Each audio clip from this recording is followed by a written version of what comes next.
the president shouldn't go for a second term. He should go take care of his health. I mean, if you said all you wanted to be was to be president, you've achieved that. For the sake of the country, let's go and go take care of it. I want you to respond to that. I'm one of the first Nigerians who openly said that the greatest service Tinubu will render this country is not to have been president. After you achieve your president, please don't run again. Please. For this country, for your own sake, don't run again. And I'm still saying so. He has nothing left to offer. You've been president for 4 years. The records will always show you were president.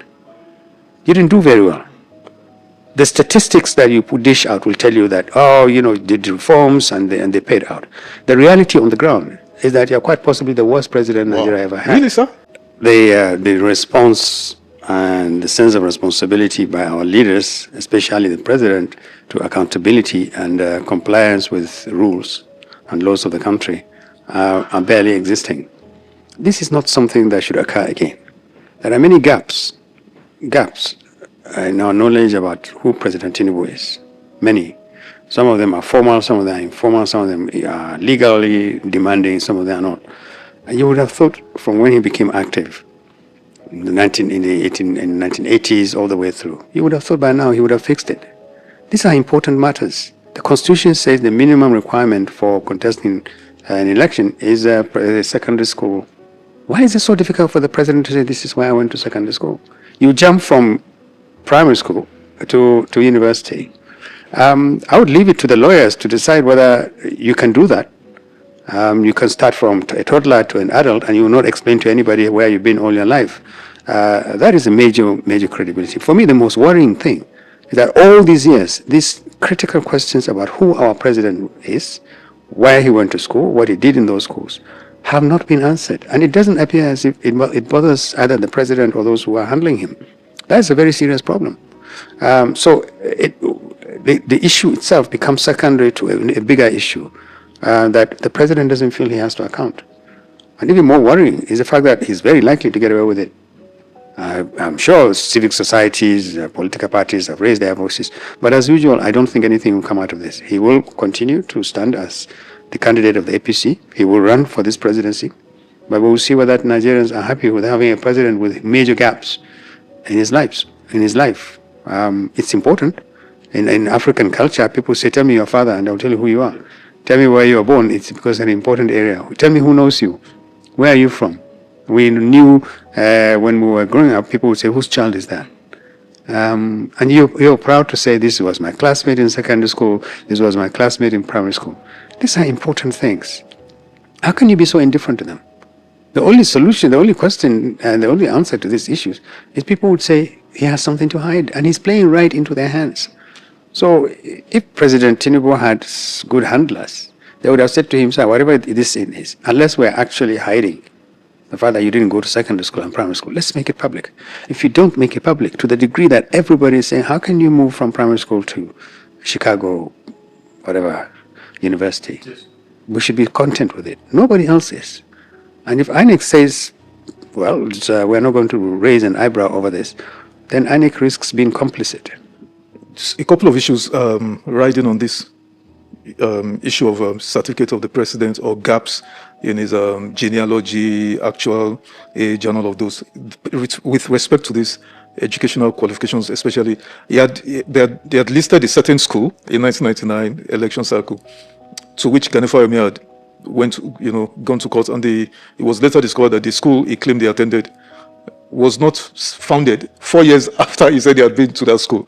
That is one very funny issue. But with respect to the university he claimed to have graduated from in America, Chicago State University, in the last election cycle, 2023, the school, because the PDP Atiku team had went to that school to ask them, and they denied they denied issuing that certificate, that they don't know that certificate. It was not issued by them. And our own Supreme Court, I think on the technicality said, well, that is a different jurisdiction from Nigeria, and so it was allowed to pass. Now, Doctor, if you contextualize what I just told you with the fact that to forestall bringing up that case again this time around, the National Assembly in the 2026 Electoral Amendment Act made forgery a non-issue. It is no longer a crime for disqualification of an aspirant or a candidate in elections. Because don't forget, David Lyon, who won election under APC 2019 or so, if I'm not mistaken, that governorship victory was taken away by the Supreme Court because his deputy rather, forged. Can you speak to this? How did the National Assembly in their wisdom think? Because somebody told me here that they amended that law to suit the purpose of one individual. I don't know whether you can use wisdom and the National Assembly in the same breath, honestly, and I'm not going to apologize for this statement. The National Assembly lost its credibility, its respect a long time ago. President Tinubu's target from day one was to capture and turn the National Assembly into an instrument for governance, for running virtually everything that a president would want to see in a National Assembly. President Tinubu has extracted from the National. Look at the way they are railroading the issue of the state police, in spite of the fact that people have said enough consultations have not been involved. This is not an issue you want to bring up at this stage. There are so many issues. We're still running about 3 budgets at the same time. And the budgeting process is a responsibility of the National Assembly as much as it is for the executive. In fact, the National Assembly has more responsibility for overseeing the budgeting process. I can tell you 20 things where the National Assembly has let down the Nigerian people. And it's easy to understand that. All these legislators who have abandoned the people who elected them, abandoned the party platforms that gave them ticket and enabled them to get there, have abandoned the people, have abandoned their parties, and they are now camped under the canopy of the president. How do you expect the National Assembly to do anything else but to be the lapdog of the president? That's what we are. And if you're looking for evidence of the collapse of the integrity of our democratic process as a whole, the first port of call is not even the judiciary, where Nigerians are saying, no, something is wrong. It's actually the National Assembly, the legislature. The judiciary is a vital element of the democratic process. But the first casualty, unapologetically, without batting an eyelid, is the legislature. So you can list all these things that are going on. But I don't think you can change this legislature. The only thing that will change this legislature is when Nigerians reject them in 2027. And then you can begin to see a rebuilding of the process, including, by the way, the rotten eggs that may exist in the judiciary. Between a good executive and good legislature, the one that reads its mandate basically as coming from the Nigerian people, not from the president, the one that is willing to say no to a president who believes that unless he has a legislature in his pocket, his power is incomplete. You can't change the democratic process in this country, and it will continue going down and going down and going down. So the legislature is very, very important. This particular legislature has given up the fight a long time ago. It's now at the mercy and the beckoning of President Tinubu, and they will do everything he wants them to do. Everything. I wonder sometimes what they will do, how they will go and campaign, what they will say to Nigerians, because they will have to campaign. Unless they have fixed the electoral process in such a way that they will just stay indoors during the campaigning period and then get re-elected back. They have to go back, and Nigerians will ask, what did you do? What did you do? When we hear so much money is being released to the federal government, to the state government, local governments, and ministries aren't paid, so much money that should go to places and isn't going. Where is all that money? Did you guys save it or hold it so that you will campaign and come and give us a pittance during elections? There are a lot of people that will be severely embarrassed during the campaigning. We are waiting to see what they will do, and we will be out there in the field, and we will urge people to ask questions. But I think that any issue to do with the role of the legislature, oversight functions, asking critical questions, whether by INEC or the legislature or even the judiciary, I think we've lost that fight. The only way we can reverse this trend is to have a free and fair election in 2027 and get a new leadership in place. You referenced one of the ways, critical ways the legislature has failed the people of Nigeria, their constituents, as it were, in the budget, 2025, 2026 budget, revelations recently showed all sorts of very stunning insertions in those budgets. I mean, for instance, in Bende local government, where the deputy speaker comes from, church building project, 780 million naira. His principal, the speaker, Yusuf Tajuddin Yusuf, mosque project in Zaria, and then and they said, well, it's for the people, it's for the benefit of the people anyway. And then you have 22 point something billion for. It was meant to be for. It was inserted in the Al-Majiri Commission, national whatever for commission for out of school children. But then we now see renovation and building of palaces and for traditional rulers all over Nigeria, 22 point something billion, sir. And then another one, 8 point something billion for. Sir, I could go on and on. Sir, how did we get to this point, sir? Let me give you a small story. When former Senate President Saraki asked me to be his chief of staff, initially I hesitated. And there were a lot of good reasons for that. I had served for 10 years as a federal permanent secretary. I had interacted very intimately in those 10 years with the National Assembly, mostly on budgeting issues, on a few occasions on policy matters. I thought, even in those 10 years, I thought, the last thing I want to be is a legislator. But then I thought also, look, I don't really know much about how it works. And so I thought, and also it's irresponsible if the Senate President, who is the number 3 citizen of the country, says, please come and run my office. And he was a very good Senate President, Saraki. Yeah, on hindsight, we can all see that. So I accepted and I went there. And one of the things I discovered is that, these constituency projects, if you go through the budget, you will never see a heading constituency projects. Do you know how they are funded? Every legislator is allowed some money to spend as constituency project. Now, how do they do it? They now hide it under particular parastatals and agencies of government. This is why NBIAS, National Board for Arabic and Islamic Studies, can be so big. It's not actually money released to NBIAS to execute projects that are central to the mandate of the agency. These are monies that are given to legislators to execute constituency projects, and they create a huge budget for under parastatals. I discovered this while I was there, and I was aghast. I didn't realize it. In my days, you didn't do that. If you brought me a budget, I worked in the Ministry of Works, for instance, and our budget, I think, was about 600 million naira. And there was not a single kobo there that had not had to do with the highway maintenance, highway construction, nothing. A few years down the road, all this constituency budget, and we've had this unending fight between the executive and the legislature. We must have constituency projects. Everybody fought for it. Obasanjo first and lost the battle.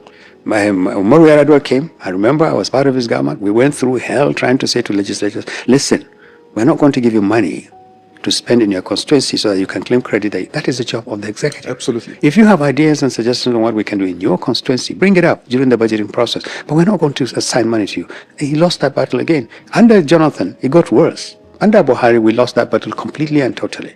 So there's something Nigerians need to understand. These huge amounts of money they discover in small agencies that have absolutely, their mandate is tiny. Exactly. Their money is this big. Exactly. They are actually money meant for legislators. Now, the danger with this constituency project is that they're virtually insulated from auditing. They have to beg and beg and beg for money to be released for them. Maybe you've read this a few weeks ago or not, and legislators were literally rebelling because releases were not being made for legislative projects. So, and their election depends on the degree to which they take easy money, and then they go and do a little bit here and a little bit there and a little bit here, and they will say, there is project. Now, if legislators say, in my constituency, there's a general hospital that needs massive improvement. There are 2 secondary schools that require dormitories, classes, and equipment. There are a number of things I can do to improve the degree to which young people acquire. So what I will do is I'll go to those ministries and I'll give them these things, and they will capture them in the budget. But no one is going to give you money. I don't need the money in order to influence the manner in which the budget addresses the needs of my constituency. And then at the end of my 4 years, I can go back and say, I was responsible for this. Then the government can also claim credit. But when you share responsibilities between the government, the executive side, and the legislators in terms of who would spend what on who, then obviously you corrupt the system. And it's one of the worst forms of corruption. You don't account for this money. Everybody has to have something. They give you an amount of money. So you now start going around looking for agencies to do that. And it's a collusion involving the National Assembly, the organs of the executive arm of government, the budget office of the federation, the Ministry of Finance, the National Assembly itself, the presidency, everybody is involved. And unless you put an end to this, there's no way you can stop this. People talk about corruption. If you want to see how real corruption start asking about how budgets are made. And this is the reason why they can't close down budgets. We're still running, in spite of all they're telling you, we're still running budgets 2024, 2025. Absolutely. And the manner in which releases are made is incredibly politicized. And there's a lot of unmentionable things that go on. You want money to be released, you'll have to go through so many stages. Wow. So they release a little bit of money, and legislators who have gone forward to say, we have a project is coming, I need money for this thing. God knows how I can't say this in open television, but they go through hell getting money that was inserted in agencies of government, and to get that money out is a big issue. And then you ask, where's all this money? How can we have a budget running into trillions? And then you hear for months and months, ministries haven't had money released to them. And at state level, ministries are not being funded, agencies are not being funded. You have to pick and choose which agency. Where's the rest of the money? So I think the reason why some of us are so focused on having a change in 2027 is we need to bring an end to this rot. If the people who have made everything worse now, they come back. If there's anything worse than worse, they will do it. They will do it. They don't know any option. They don't know any alternative. This is how they came to power. This is how they stayed in power. This is how they garnered all this money that they were housing for the elections. And they will do it. Okay, Doc, let's pivot back to our discussion on the qualifications of the president. Some have said, why did even the president have to put the Chicago State University there? Because the Constitution of Nigeria actually does not require the president to have a university degree. So my question, Dr. Bola Ahmed, you're a PhD holder, and you went to school when school was school in Nigeria. How does Nigeria expect to compete with her peer in the world, the likes of Malaysia that would like to reference Singapore, Taiwan, Indonesia? I mean, when I'm talking about the developed countries, how do we expect to compete if our criteria for selecting leadership? Now we're talking about the number one job, the highest office in the land, and we bring down the bar. We dug the ground and put the bar there, that you don't have to have gone to school. Can you speak to this, sir? Well, let's go back to the original question you raised. How is it, why should we tolerate a situation where the president jumps from primary school? I'm assuming he mentioned the primary school he attended. He mentioned, I didn't look at the data very closely. Did he mention any primary school or secondary school? Well, this is why a lot of people are saying this should be challenged. Our constitution says you must have been educated to secondary school level. Exactly. If you don't tell us where you went to primary school, you don't mention which secondary school you went to, which is the threshold for our constitution. You only tell us where you went to university. It should be challenged. We should challenge it and say, no, that's not good enough. We don't want, the constitution didn't say how many degrees you should have. It says, say which secondary school you attended to, and we can verify. Those who want to go and verify can verify. And those who want to take it on as a face value can do that. And that's really the point. Why is he jumping the secondary school end? In America, it is possible to go to university, quite possible, without secondary school, as we understand it here. So if you just bring that back to us, they didn't say, it's equivalent in America. They said secondary school education. They didn't say, it's equivalent in America. So I think that thing should continuously be challenged. It had been challenged before, and we should continue to challenge it. But the second issue you raise is even more fundamental. The quality of people who lead this country is abysmal. And this explains to a large degree why we continuously decline. The preparation for power, their background, their preparations for power, is next to nothing. Let's go back to 1999. President Obasanjo was head of state before then. He was a military man. He fought a war, became number 2 in the country, became head of state by virtue of being a soldier. I don't know how much intelligence or learning you require to be, but let's be fair to him. He must have been some kind of good officer, to have been a frontline officer, won a war, became number 2 to Murtala, and stepped into Murtala's shoes when Murtala died. I worked with Obasanjo from 1999. I was in the government before he became president.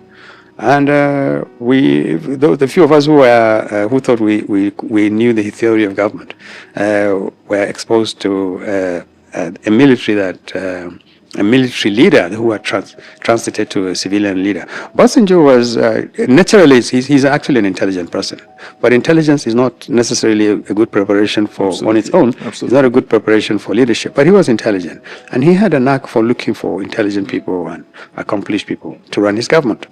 At least in the first 3-4 years of his life.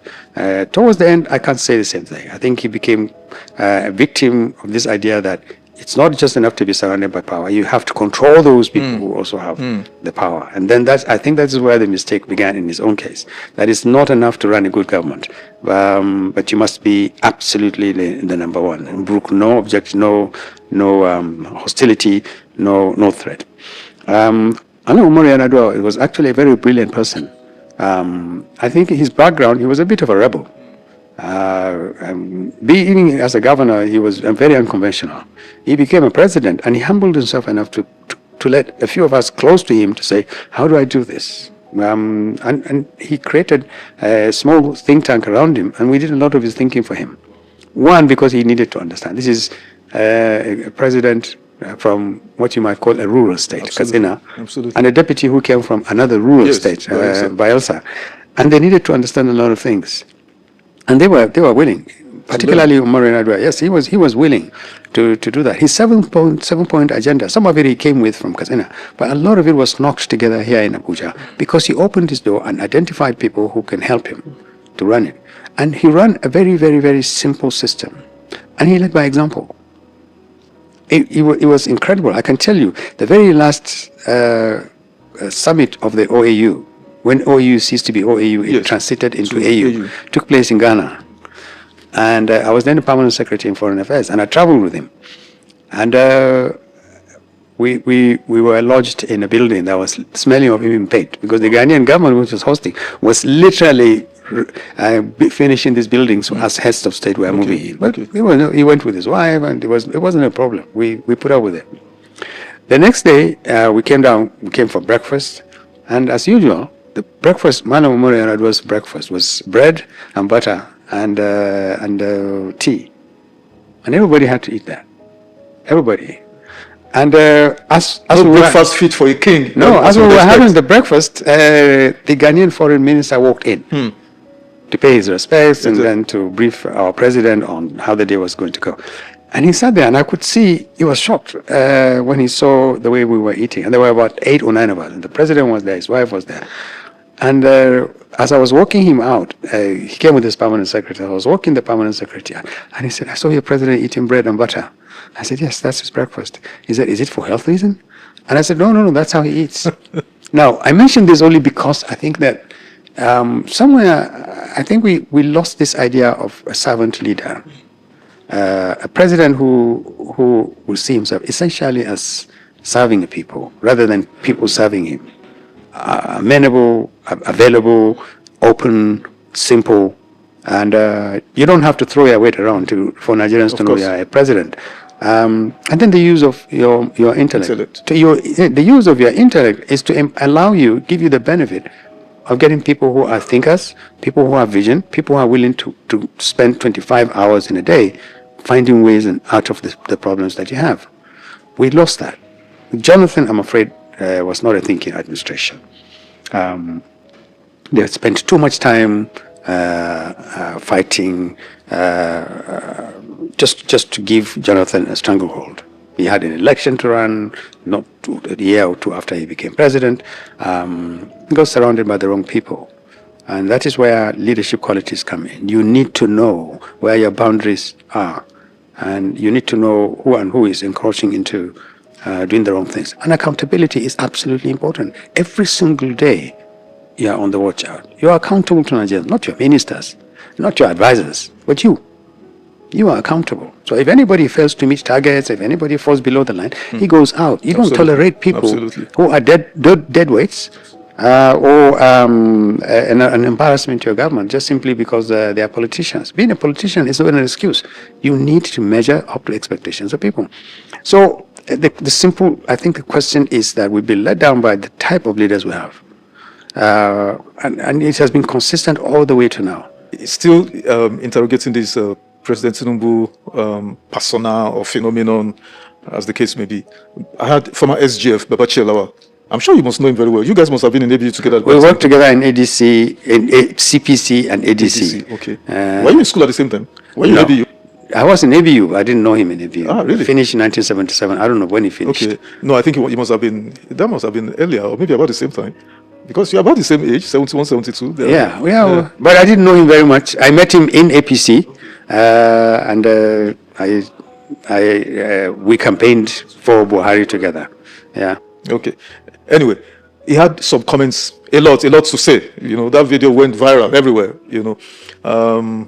On President Tinubu, he said President Tinubu has morphed from a Democrat into a dictator.